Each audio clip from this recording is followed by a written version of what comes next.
میرے نبی پاک علیہ السلام نے فرمایا ایک بندہ گنجا تھا، کوئی شے نہیں تھی، سر پہ بال بھی نہیں تھے، رویا کرتا۔ اللہ تعالیٰ نے فرشتے کو بھیجا، تجھے کیا چاہیے؟ تو کہنے لگا بال آ جائیں اور تھوڑا مال آ جائے۔ فرشتے نے ہاتھ پھیرا تو بال بھی آ گئے تو بکریاں بھی آ گئی، لائنیں لگ گئی، مال ہی مال ہو گیا۔ دوسرے کے پاس گیا، وہ کوڑا تھا، اس کو جا کے کہا کیا چاہیے؟ کہنے لگا شفا ہو جائے اور کچھ اللہ تعالیٰ آسانی کر دے۔ شفا بھی ہو گئی، گائیں بھی دے دی، بھینسیں بھی دے دی، مال ہی مال ہو گیا۔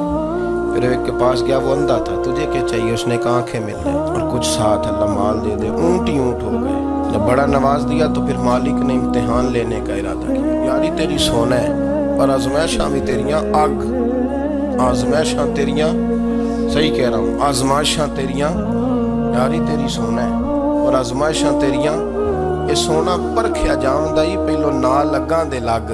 اللہ نے فرمایا آزمائش کرو۔ سب سے پہلے گنجے کے پاس آئے، اسے کہا اللہ کے رستے میں کچھ دیکھنے لگا، میرے خرچے ہی بڑے ہیں، خود تو صحیح کتنی مشکل میں وقت گزارتا ہوں، حال ہی کوئی نہیں۔ تو اس نے کہا میں نے تو سنا ہے تو گنجا اور بھوکا ننگا تھا۔ کہنے لگا میں تو جلدی پوچھتی رہی سی اعظم ہوں، تجھے کس پاگل نے کہا ہے بھاگ جا؟ اس نے کہا اچھا جیسے تو تھا ویسے ہی ہو جائے۔ کھیت کھلیان اجڑ گئے، پھر سے گنجا ہو گیا۔ حضور علیہ السلام فرمانے لگے، پھر وہ اس کے پاس گیا جو کوڑا تھا، اسے کہا کچھ دے۔ کہنے لگا خرچے ہی بڑے، اب پوچھ لیں کسی امیر آدمی سے، کہے گا چکی کے نیچے ہاتھ ہے میرا، میرے سے زیادہ تو اب پریشان بندہ ہی کوئی نہیں، کیا بتاؤں آپ کو، اتنا ٹیکس ہے، اتنا جرمانہ ہے، فلانی شے، بڑا کچھ گنواتے ہیں لوگ۔ اس نے کہا میں نے تو سنا تو پہلے کوڑا تھا۔ اس نے کہا اچھا دوڑ جا، میں تو رئیس اعظم ہوں، دادا بھی پردادا بھی اور ساری نسل ہی۔ اس نے کہا اچھا جیسے تو تھا ویسے ہی ہو جائے۔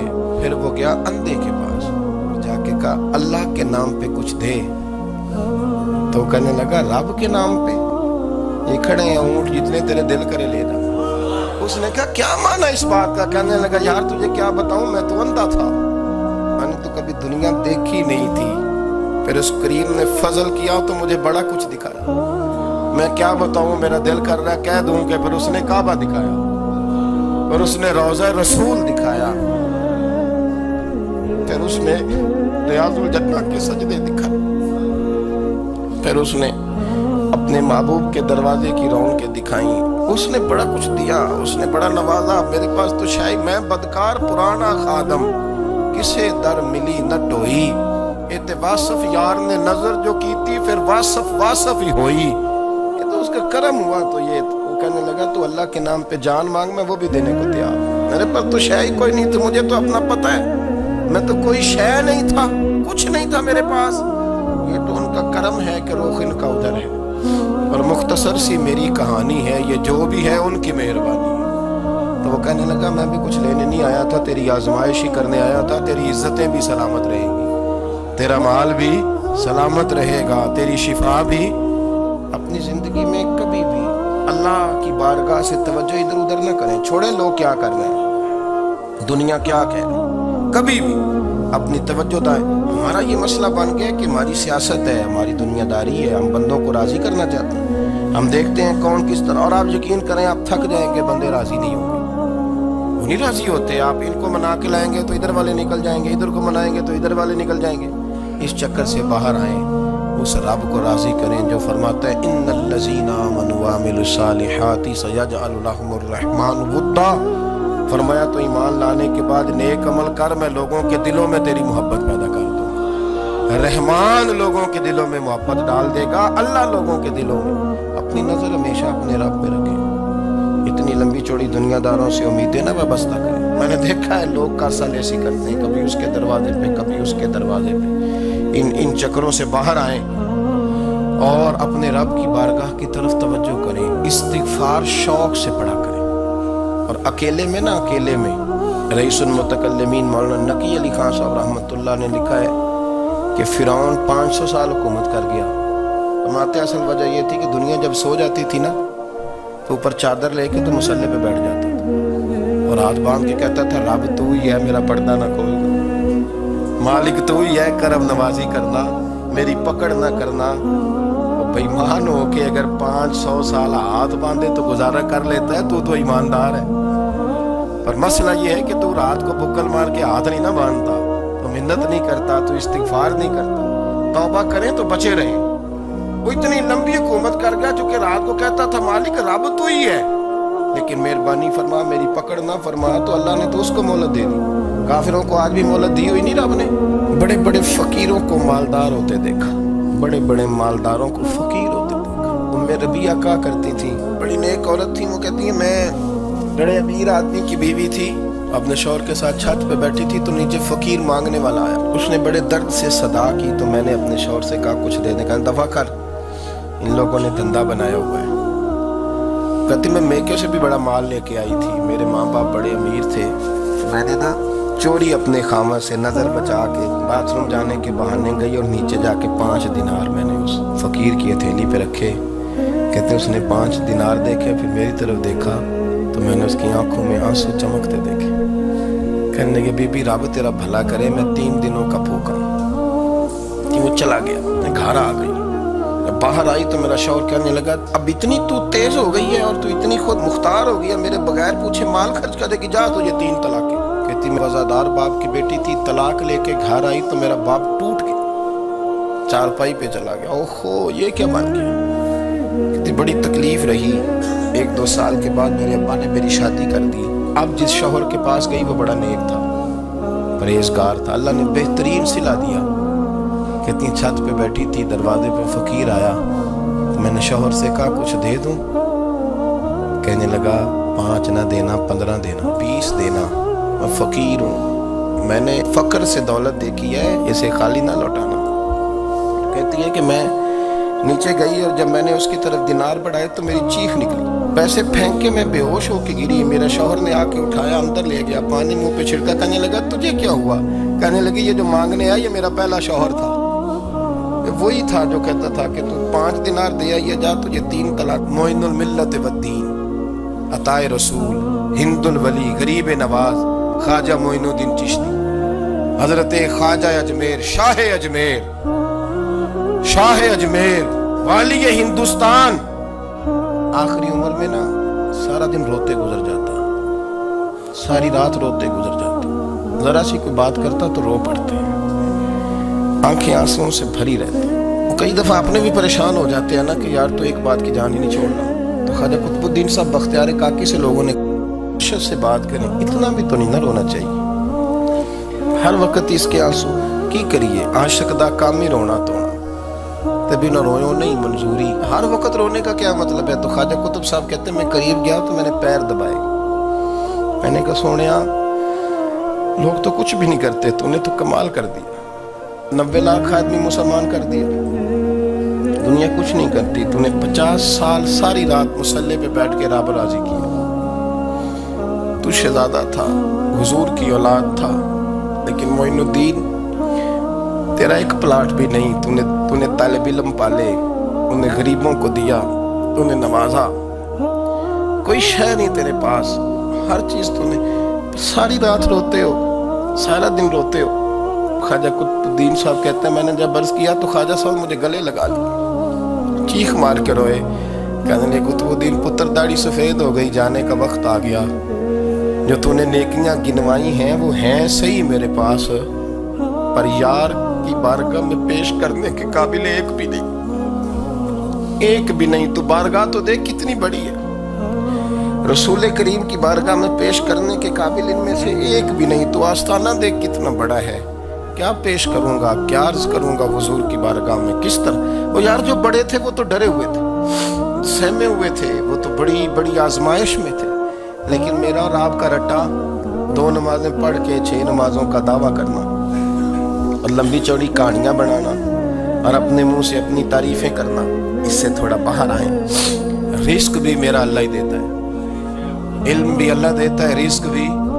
حضرت سیدنا امام اعظم ابو حنیفہ رحمۃ اللہ تعالیٰ علیہ کے ساتھ ایک شخص کہتا میں نے نماز پڑھی تو عشاء کی نماز تھی، یہ جو لوگ بڑے ہوتے ہیں نا، جن کے پیار کرنے والے بڑے ہوتے ہیں، ان کے گرد خوف بھی بڑا ہی ہوتا ہے، انہیں بڑا ڈر لگتا ہے، بڑی بعض اوقات آزمائش ہوتی ہے۔ عشاء کی نماز کہتے پڑھی تو امام صاحب نے نا عشاء کی نماز میں تلاوت کی آیتیں فَمَن يَعْمَلْ مِثْقَالَ ذَرَّةٍ خَيْرًا يَرَهُ وَمَن يَعْمَلْ مِثْقَالَ ذَرَّةٍ شَرًّا يَرَهُ، فرمایا جو ذرہ برابر خیر کرے گا وہ بھی قیامت میں دیکھے گا، جو ذرہ برابر شر کرے گا وہ بھی قیامت میں اس شر کو دیکھے گا اس کے سامنے آئے گا. تو وہ شخص کہتا ہے کہ سارے لوگ نماز پڑھ کے چلے گئے تو امام صاحب رحمۃ اللہ علیہ نے اپنی داڑھی پکڑی رو رہے ہیں. کہتے ہیں وہ ذرہ برابر نیکی کا بدلہ دینے والے، وہ ذرہ برابر شر پہ سزا دینے والے میری سفید داڑھی کو دیکھ. مالک میرے ذرے ذرے سامنے نہ لانا، لوگ تو میری بڑی قدر کرتے ہیں دنیا میں، میں تو بڑا پہچانا جاتا ہوں، لوگ تو میری راہوں میں پھول لیے کھڑے ہوتے ہیں، مجھے بڑا نوازتے ہیں. قیامت میں رسوا نہ کر دینا، میرے لیے مشکل ہو جائے گی. وہ کہتے ہیں میں نے امام صاحب کا درد دیکھا، مجھے کوئی کام تھا تو میں چلا گیا. میں نے کہا کہ وہ اس وقت اللہ کے حضور حاضر ہیں تو میں دوبارہ آؤں گا. کہتے میں تہجد کا وقت آیا تو امام صاحب وہیں بیٹھے تھے اور ان کی داڑھی آنسوؤں سے بھری ہوئی تھی اور زور سے داڑھی پکڑی ہوئی. کہنے لگے مالک رسوا نہ کر دے، قیامت میں رسوا نہ کر دے. یار جو ہدایت یافتہ لوگ تھے وہ تو ڈرے ہوئے تھے، وہ تو سہمے ہوئے تھے. وہ تو کہتے تھے یہ اس کا فضل نہیں، اس نے بلا لیا، یہ اس کا کرم نہیں.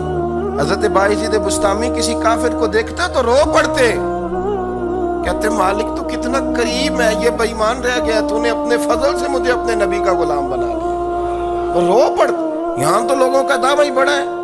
نمازی اللہ خیر فرمائے وہ تو دوسروں کو گھورتا ہے، وہ کہتا ہے جنت کا میں مالک ہوں، کنجیاں میرے پاس ہیں، میں کسی اور کو گھسنے نہیں دوں گا. اور اگر 2-3 حج کر لے تو پھر تو وہ کہتا ہے کہ اب میرے سے پوچھ کے لوگ جنت میں جائیں گے معاذ اللہ. اور اگر وہ 2 4 5 7 دفعہ کوئی نفل پڑھ لے تو پھر وہ کہتا ہے چھوڑیں جی سارے لوگ بے عمل ہیں، میں اکیلا نیک.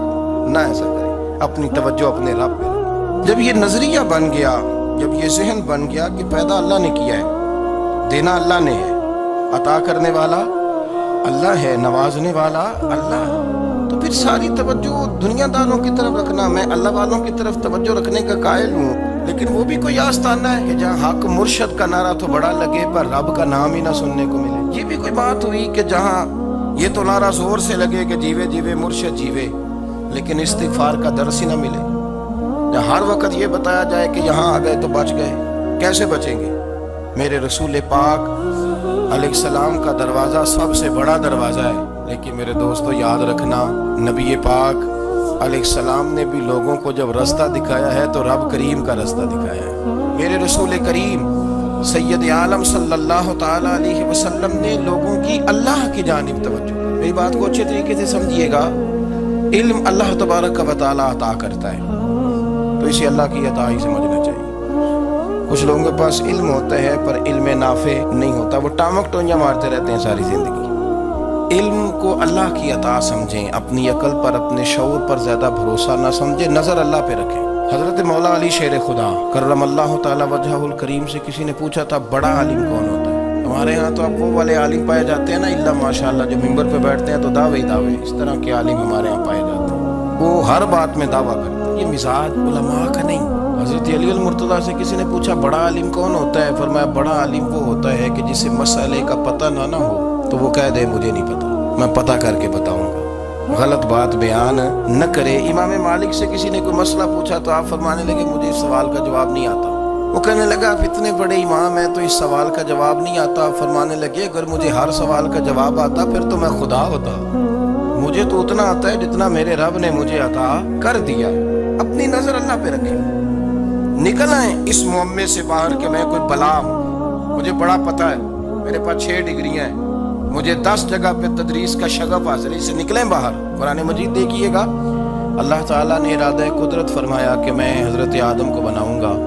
پھر بنانے کے بعد فرمایا فرشتوں سجدہ کرو آدم کو. سب نے سجدہ کیا الا ابلیس ابا واستکبر وکان من الکافرین، سوائے ابلیس کے، اس نے انکار بھی کیا، تکبر بھی کیا اور کافروں میں سے ہو گیا. تو یہ جب اللہ تعالیٰ نے سجدہ کرایا تو کیسے کرایا؟ اللہ تبارک و تعالیٰ نے نا حضرت آدم کو علم سکھایا خود. وعلم آدم الاسماء کلہا. خود اللہ فرما کہ میں نے جناب آدم علیہ السلام کو تمام اشیاء کے نام سکھائے. تو وہ چیزیں پھر میں نے نا اللہ فرماتے ہیں میں نے فرشتوں پہ پیش کی. میں نے کہا کہ بتاؤ ان کے نام کیا ہے. تو فرشتوں نے جو جواب دیا وہ سمجھنے والا ہے. اللہ نے چونکہ خود علم سکھایا تھا حضرت آدم کو لیکن فرشتوں کو نہیں سکھایا تھا. تو اللہ کریم نے فرمایا فرشتوں یہ بتاؤ ان چیزوں کے نام کیا ہیں. تو فرشتے کیا کہتے ہیں؟ فرشتے عرض کرتے ہیں قالوا سبحانک لا علم لنا. آپ کبھی یقین کریں اس چیز کی لذت لیں تو مزہ آ جائے. کہا قالوا سبحانک، کہنے لگے تو پاک ہے۔ آدم علیہ السلام کو نام سکھا لیے، پھر فرشتوں کے سامنے وہ چیزیں پیش کر کے کہا ان چیزوں کے نام بتاؤ، تو فرشتے کیا کہتے ہیں؟ کہتے ہیں قالوا سبحانک، تو پاک ہے، لا علم لنا، ہمارے پاس کوئی علم نہیں، الا ما علمتنا، ہمیں تو اتنا پتہ جتنا تو نے ہمیں سکھا دیا۔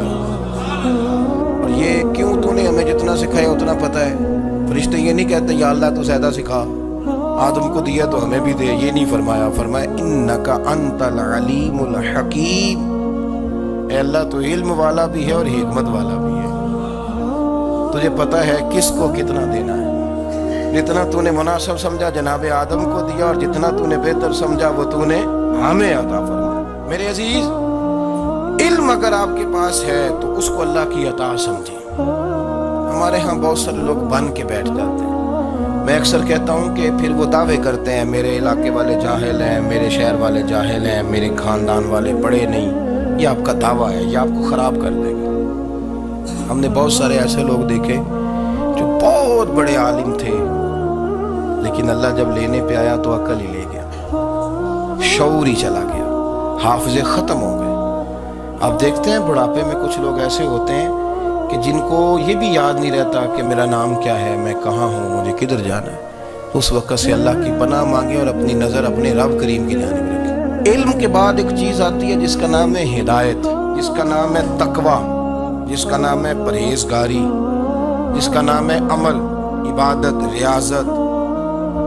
یہ بھی اسی وقت ہی نصیب ہوتی ہے جب میرا رب کریم نصیب فرما دیتا ہے۔ ہم نے نا نیکی کا اپنا اپنا سٹیٹس بنا لیا ہے، اپنا اپنا معیار بنا لیا ہے۔ کچھ لوگ کہتے ہیں کہ جناب مسجد میں سیمٹ کا توڑا دینے سے بہتر ہے کسی غریب کو آٹے کا تھیلا دے دو۔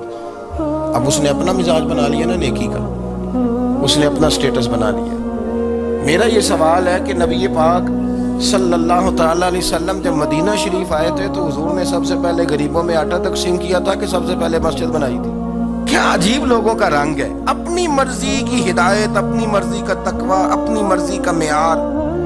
مسجد کوئی بڑا چھوٹا خطیب بھی میری طرح کا ہو نا تو وہ مسجد میں بیٹھ کے جب نبی پاک کی بات کرتا ہے تو کہتا ہے میرے رسول پاک غریبوں کا سہارا بن کے آئے۔ وہ غریبوں کی بات کرتا ہے، مسکینوں کی، لاچاروں کی، کمزوروں کی بات۔ تو مسجد ہی تو وہ ادارہ ہے جہاں سے غریبوں کی بات ہو رہی۔ تو اب لوگوں نے غریب کو اور مسجد کو لڑانا شروع کر دیا، اس کو لڑاؤ کہ مسجد میں پیسے دینے سے بہتر ہے آپ غریب کو آٹے کا تھیلا دے دیں۔ آپ یہ کیوں نہیں کہتے کہ مسجد میں بھی آپ توڑا دیں ایک سیمٹ کا اور ساتھ غریب کو بھی خدمت کریں؟ یہ کیوں نہیں تقویٰ؟ اپنی اپنی مرضی کا مزاج، اپنی اپنی۔ کچھ لوگ کہتے ہیں چھوڑو جی، ساری زندگی انسان نماز پڑھتا رہے اور پھر گالیاں بھی دیتا رہے، بندہ داڑھی بھی رکھ لے اور جھوٹ بولنا بھی نہ چھوڑے، تو یہ آپ نے اپنے پاس سے تقوی کا معیار بنایا۔ گالی دینے کا گناہ ہے اور داڑھی رکھنے کا ثواب ہے۔ تو اگر آپ داڑھی رکھے ہوئے ہیں اور آپ کوئی غلطی کر رہے ہیں تو اس سے آپ کی داڑھی کا ثواب ختم ہے۔ آپ کوئی غلطی کر رہے ہیں، داڑھی کا ثواب اس سے ختم ہے، وہ اپنی جگہ پہ قائم ہے چیز۔ اپنی مرضی کا کیوں تقوی کا معیار بناتے ہیں؟ تقوی کا مزاج اپنی مرضی کا نہ بناؤ۔ اللہ کی بارگاہ سے دعا مانگو کہ یا اللہ ہمیں ہدایت کا نور عطا فرما، اللہ تو ہمیں رستہ دکھا، تو بتا کہ ہدایت کیا ہے۔ تو رب فرماتا ہے اللہ ولی الذین آمنوا، اللہ مومنوں کا مددگار ہے، یخرجہم من الظلمات الی النور، وہ انہیں اندھیروں سے نکالتا ہے اور نور کی طرف روشنی عطا فرماتا ہے۔